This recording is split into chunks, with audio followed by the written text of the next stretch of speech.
Hello everyone, welcome to MEP Booster. So in this lecture, we'll discuss air handling unit, sizing and selection. After the end of this lecture, you would be able to understand the steps for AHU sizing and selection. Then we'll discuss about the AHU sizing and selection example. So let's start.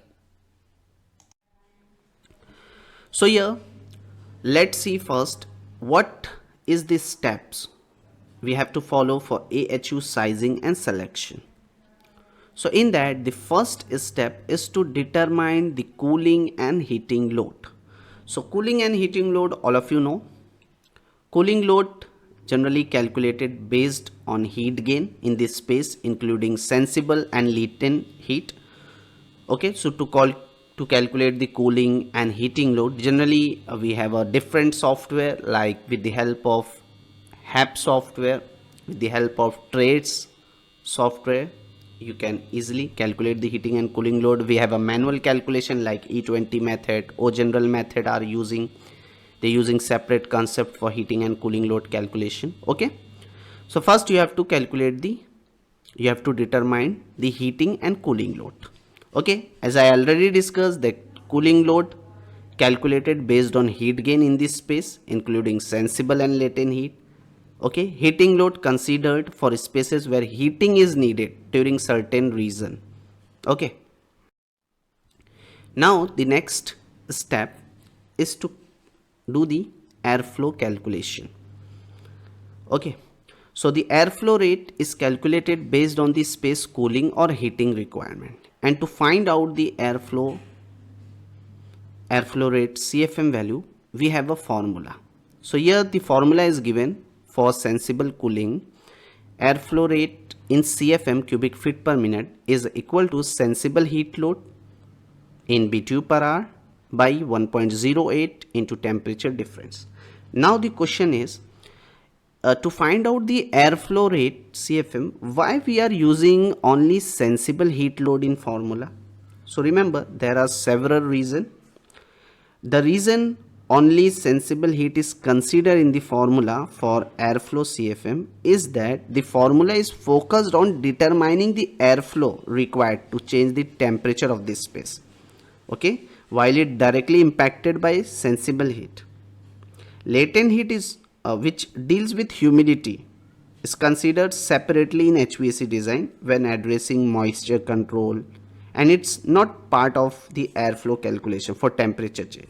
Okay, in short, if I told you, so you have to remember that airflow CFM calculation focus on temperature management via sensible heat. Okay, while latent heat impact humidity control, and it's handled differently in the overall HVAC design. So here, to find out the airflow rate CFM, you have to prefer this formula. Okay, where the sensible heat load is the total heat load in BTU per hour. Temperature difference is what? Difference between the room temperature and supply air temperature.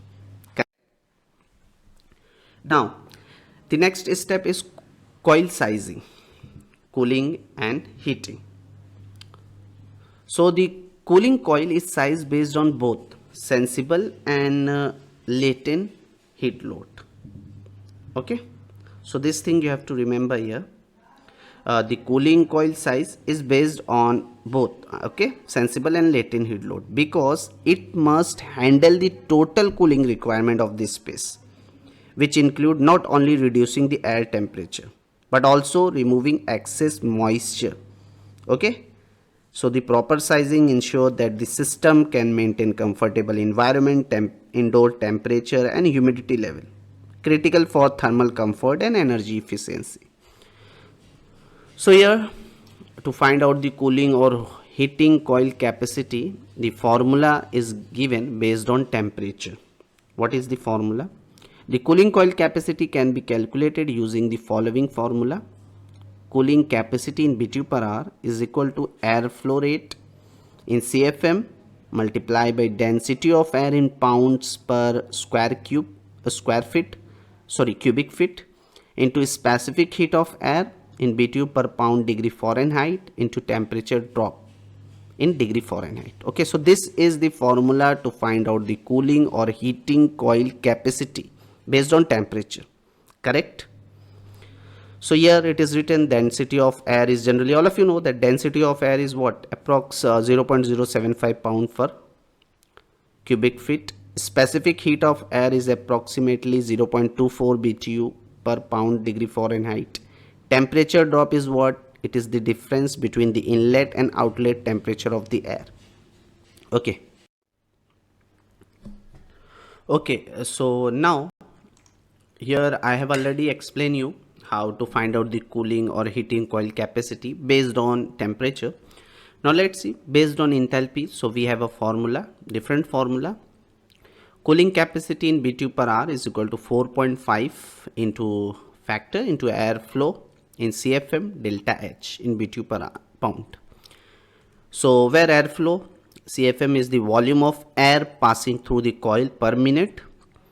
Delta H is what? The change in enthalpy for the air. Okay, means enthalpy difference between the supply air and the return air. Okay, and air density is measured in pound per cubic feet. Already I have explained you, but in formula it is not written, means the formula from where it is come. So if suppose, let's say if you want to find you want to know the air density, so is generally the density of air is approximately 0.075 pound per cubic feet for standard condition. Now the next step is the fan selection in AHU, the fan which we are using. So for that selection, generally what we have to do, the fan selection, the fan is selected based on the airflow rate and the static pressure in the system. So as a HVAC designer, we need to calculate the external static pressure. Internal static pressure will be given by the manufacturer of fan. External static pressure we have to calculate. Okay, so for that we have a separate topic. Okay, it is not a small topic. Okay, we have to find out the each and everything losses in the duct. Okay, so static pressure account for duct friction loss, filter resistance, coil resistance and other equipment in the system. So here see they have given the formula also to calculate the total static pressure. First you have to calculate the duct friction loss. Okay, then plus friction loss, filter loss, plus coil loss, maintenance losses, miscellaneous losses are there which we have to calculate to find out the, once you will get the static pressure. So you can easily from the different manufacturer catalog, fan manufacturer catalog, if you know the total static pressure and airflow rate, so you can easily do the fan selection. Okay, now the next step is the filtration requirement. So the AHU must include filters that meet indoor air quality standards. Okay, for example, MERV rating filters means minimum efficiency reporting volume, determine how efficient the filter is. So here let's see in detail. MERV rating. So different, we have a MERV 1 to 4 rating filter, which is our basic filtration.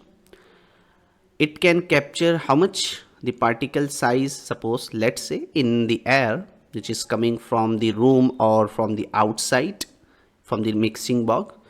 So if you are using MERV 1 to 4 rating filtration, so that can capture particle size up to 10 to 25 micro.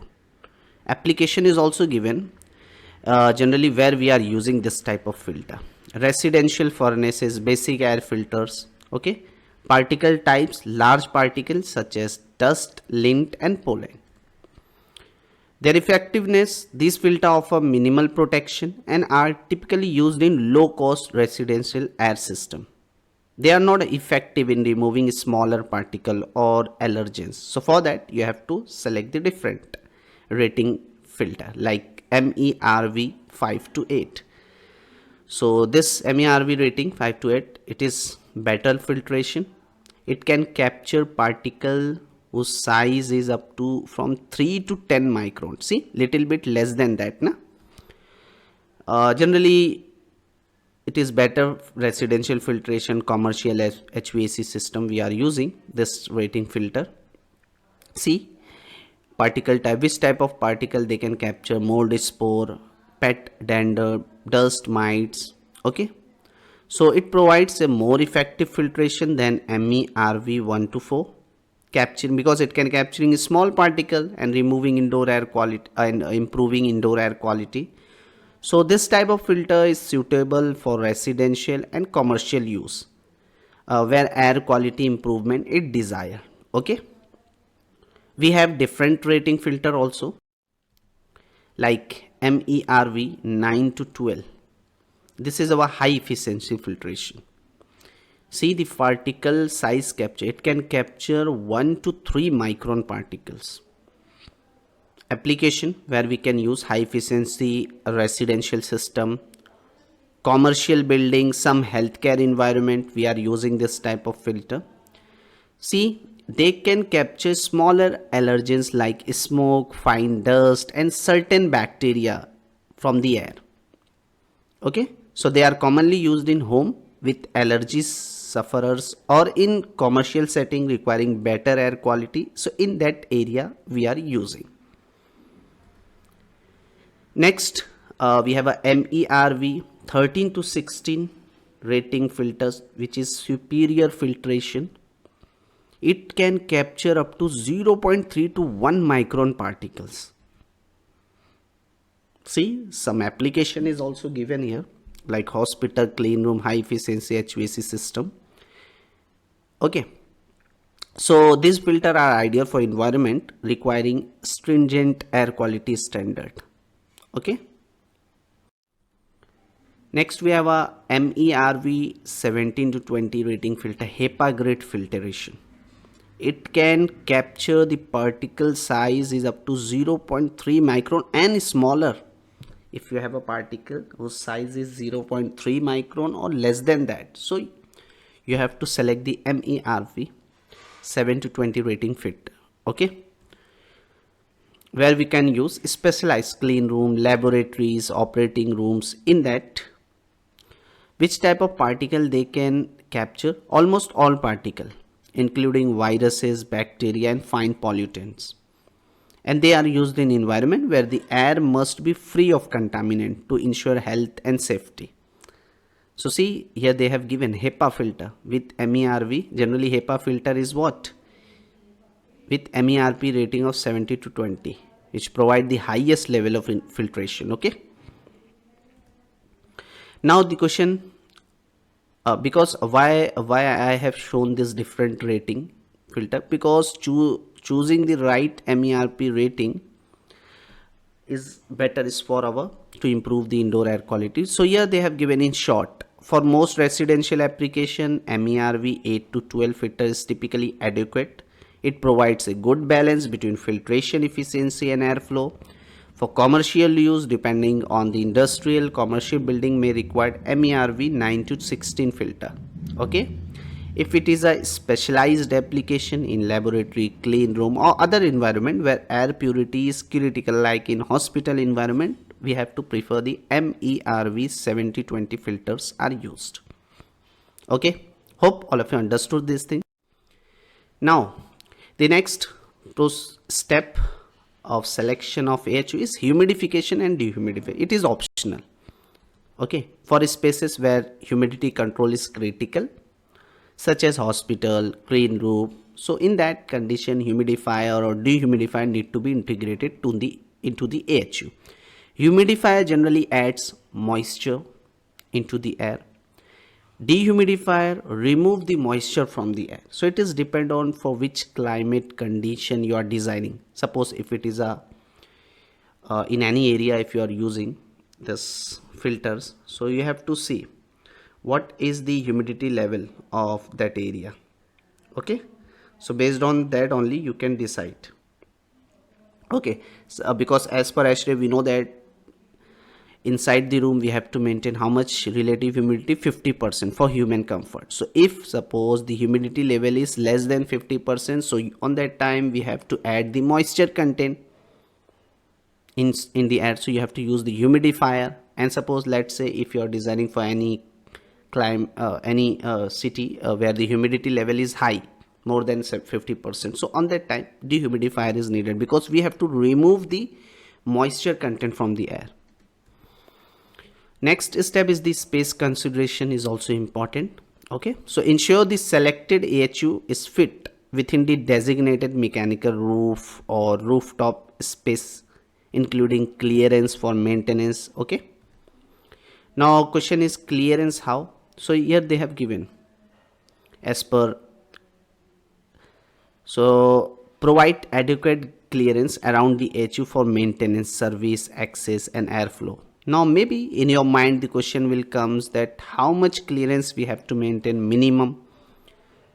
So here they have given typically a minimum of 3 feet as per manufacturer recommendation. So minimum 3 feet should be maintained on all 4 sides, okay, around the AHU for maintenance, service access and airflow. So these are the things which you have to remember. So space consideration is also very important. Now next is energy efficiency. So generally here select the component like fan with the fan which we are using in AHU. So it should be with a variable frequency drive to optimize, because here variable frequency drive generally it is a device we generally use to control or to adjust the flow rate. Okay, so select component like fan with variable frequency drive to optimize energy usage, particularly when operating at part load. Okay, noise consider in next step. See, the noise consideration is very important. Okay, so noise reduction may be necessary, especially for AHU located in occupied area, near occupied area.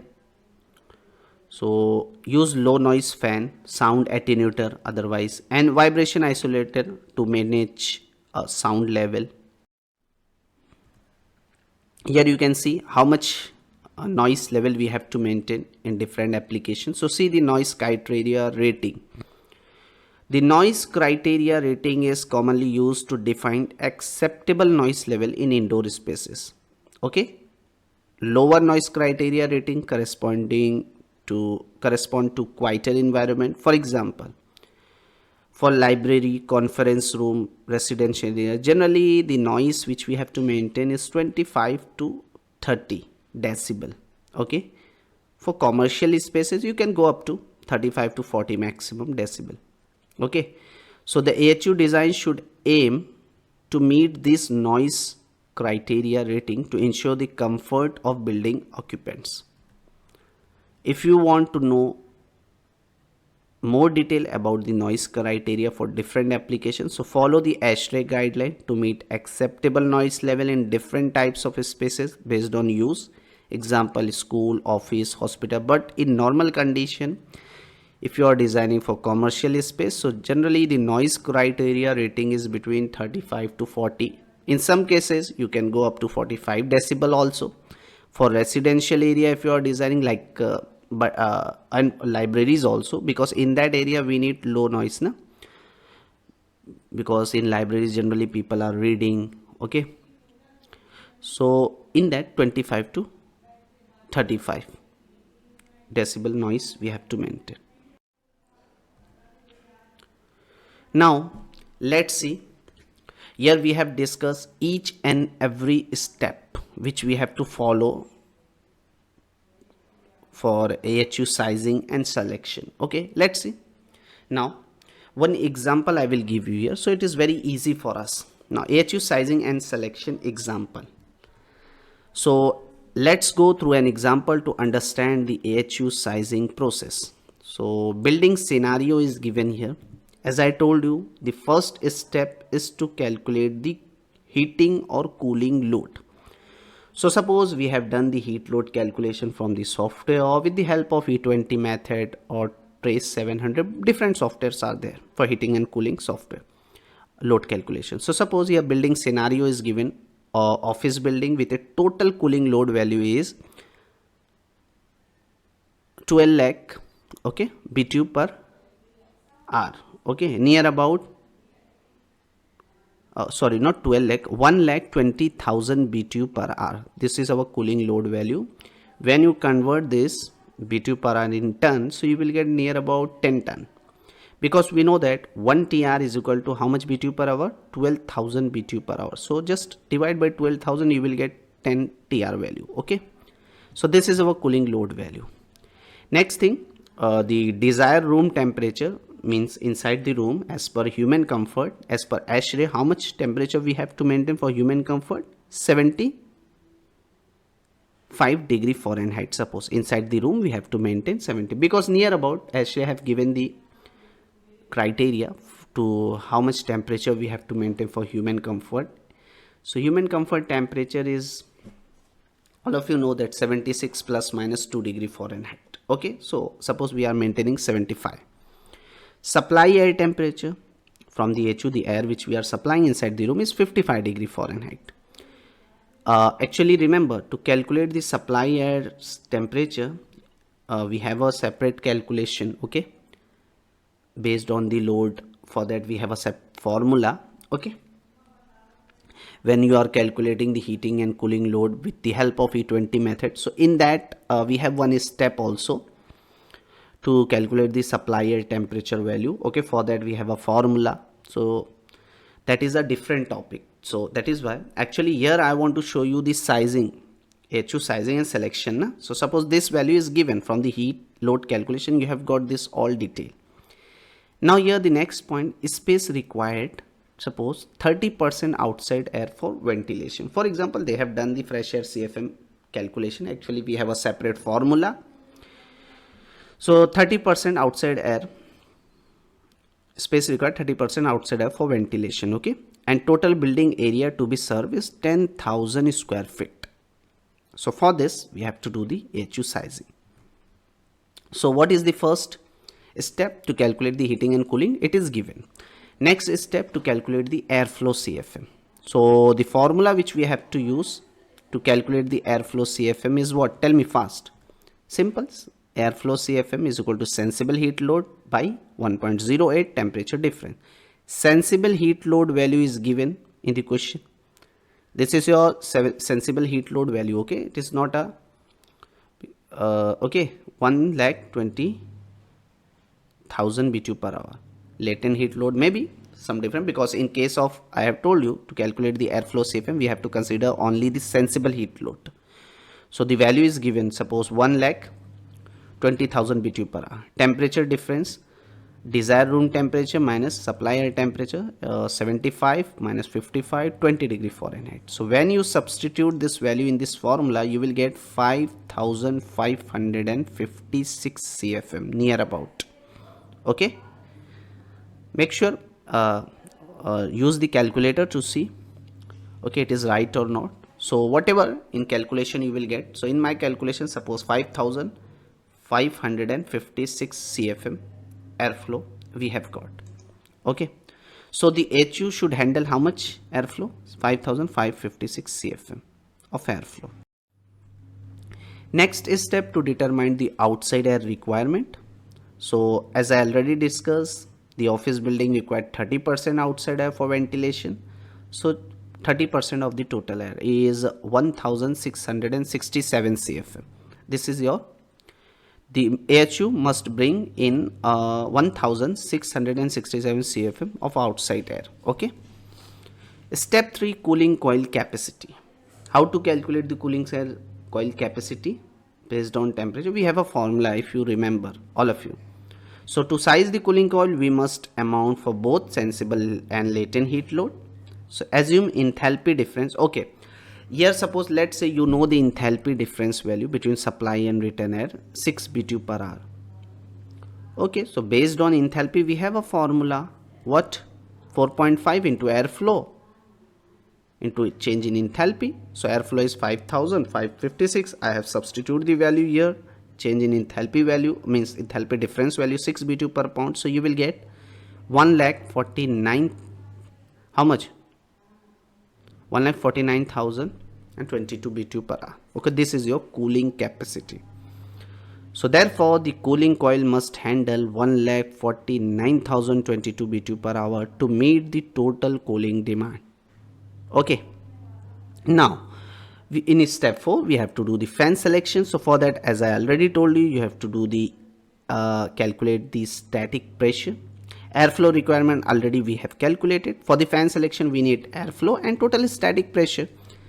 So assume, just here I have assumed, but actually we have a longer procedure to calculate the external static pressure. Okay, that is separate topic. Okay, that is a different topic. Here I will give you just the concept. Suppose assume deduct friction loss, filter losses and coil resistance lead to a total static pressure loss of 1.5 inch of water column. So the fan selection should deliver 5556 CFM at 1.5 inches of water gauge static pressure. So from the different manufacturer catalog, you can select the different model of fan. Okay, if you know the airflow and total static pressure, so you can easily calculate, select the fan. Next step is the filter selection now.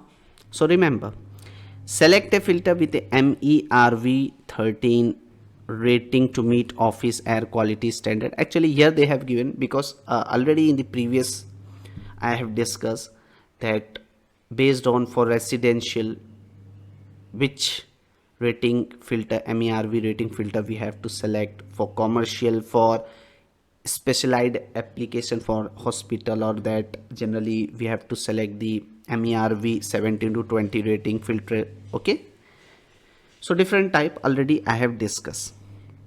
So a higher MERV rating increases static pressure, so make sure the fan can handle the additional pressure drop. So now the topics which we have covered in this lecture. First we have discussed in detail about the steps for AHU sizing and selection. Then we have seen the example. Hope all of you enjoy this session. See you in next one.